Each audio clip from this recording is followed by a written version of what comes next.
ଧୂମପାନର କ୍ଷତି। ତମାଖୁ ବିଷ ମସ୍ତିଷ୍କ ଉପରେ ସିଧା ପ୍ରଭାବ ପକାଇଥାଏ। ଜ୍ଞାନ ଶକ୍ତିକୁ କ୍ଷୟ କରେ। କୋଲେଷ୍ଟ୍ରଲର ମାତ୍ରା ବଢ଼ିଯାଏ। ଫୁସଫୁସରେ କ୍ୟାନ୍ସର ହୋଇପାରେ। ମସ୍ତିଷ୍କର ସ୍ନାୟୁତନ୍ତ୍ର ଦୁର୍ବଳ ହୋଇପଡ଼େ। କାର୍ବନ ମୋନୋକ୍ସାଇଡ୍ ଶରୀର ମଧ୍ୟରେ ଅମ୍ଳଜାନର ମାତ୍ରାକୁ କମ୍ କରିଦିଏ। ଅକ୍ସିଜେନ ବା ଅମ୍ଳଜାନର ମାତ୍ରା କମ୍ ହେଇଗଲେ ତାର କୁପ୍ରଭାବ ହୃଦ୍ ଉପରେ ପଡ଼େ।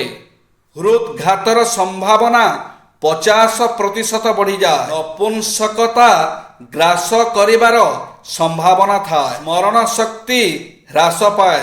ରକ୍ତ ବିକୃତି ଘଟେ। ଗୋଟିଏ ସିଗାରେଟ୍ ମଣିଷର ଆୟୁ 5 ମିନିଟ୍ କମ୍ କରିଥାଏ। ସିଗାରେଟ୍ ବିଡ଼ି ପିଇଲେ ମୁହଁରୁ ଦୁର୍ଗନ୍ଧ ବାହାରେ।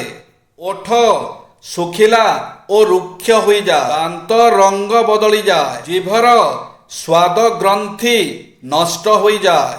ଆଖି ଲାଲ ହୋଇ ଜ୍ୟୋତି କମିଯାଏ। ଯେଉଁମାନେ ଭାବନ୍ତି ଯେ ଫିଲ୍ଟର ଦିଆ ସିଗାରେଟ୍ କ୍ଷତିକାରକ ନୁହେଁ ତାହା ଭୁଲ। ମହିଳାମାନେ ଧୂମପାନ କଲେ ତାର ପ୍ରଭାବ ସନ୍ତାନ ଉପରେ ପଡ଼େ। ଘର ଛାଡ଼ି ଦୂରରେ ରହୁଥିବା ପିଲାଙ୍କ ମନ କଥା କହୁଛି।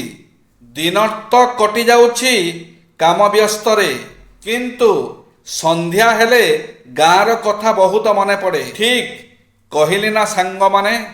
ଆମ ସ୍ୱାସ୍ଥ୍ୟ ଓ ପ୍ରାକୃତିକ ନିୟମ। ମଣିଷ ପ୍ରକୃତିର ସନ୍ତାନ। ପ୍ରକୃତି ତାର ମା। ଜନ୍ମଠାରୁ ମୃତ୍ୟୁ ପର୍ଯ୍ୟନ୍ତ ତା ପାଇଁ ଯାବତୀୟ ଆବଶ୍ୟକ ଦ୍ରବ୍ୟ ପ୍ରକୃତି ନିଜର ଗନ୍ତାଘରେ ସାଇତି ରଖିଛି। ପ୍ରକୃତିରୁ ହିଁ ମଣିଷ ନିଜର ଖାଦ୍ୟ, ବାସ, ବସ୍ତ୍ର, ପାନୀୟ, ଔଷଧ, ଭୋଗ ବିଳାସର ସମସ୍ତ ସାମଗ୍ରୀ ଗ୍ରହଣ କରିଥାଏ। ପ୍ରକୃତିକୁ ଛାଡ଼ି ମଣିଷ ବଞ୍ଚିପାରିବ ନାହିଁ। ଯେଉଁମାନେ ଅତ୍ୟାଧୁନିକ ମହାକାଶୀ ସଭ୍ୟତାର ସ୍ତାବକ, ଯେଉଁମାନେ ଶୀତତାପ ନିୟନ୍ତ୍ରିତ ବିଳାସ କୋଠିରେ ବାସ କରୁଛନ୍ତି, ପ୍ରତି କଥାରେ କାମରେ ବିଜ୍ଞାନ ପ୍ରଯୁକ୍ତିର ସହାୟତା ଗ୍ରହଣ କରୁଛନ୍ତି, ଅଧିକ ସୁଖୀ ନା ଯେଉଁମାନେ ବଣ ଜଙ୍ଗଲ, ପାହାଡ଼ ଖୋଲ, ଝରଣା କୂଳରେ ଗଛରେ ମଞ୍ଚା ବାନ୍ଧି ବା ମାଟି ପତ୍ର କୁଡ଼ିଆ ଘରେ ରହୁଛନ୍ତି, ସେମାନେ ଅଧିକ ସୁଖୀ। ସତ କହିବାକୁ ଗଲେ ସେଇମାନେ ହିଁ ସୁଖୀ, ଯେଉଁମାନେ ପ୍ରକୃତି କୋଳରେ ପରିପାଳିତ।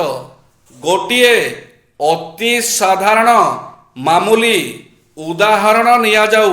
ସହର ନଗରର ଉଚ୍ଚ ଶିକ୍ଷିତ ହାଇ ସୋସାଇଟିର ଲୋକମାନେ ନାମୀ ଦାମୀ କୋଠାରେ ରହୁଛନ୍ତି। ସହରରେ ହାତ ପାହାନ୍ତାରେ ଅନେକ ସୁବିଧା ସୁଯୋଗ ରହିଛି। ସହରରେ ହାତ ପାହାନ୍ତାରେ ସବୁ ସୁଖ ସୁବିଧା ରହିଛି।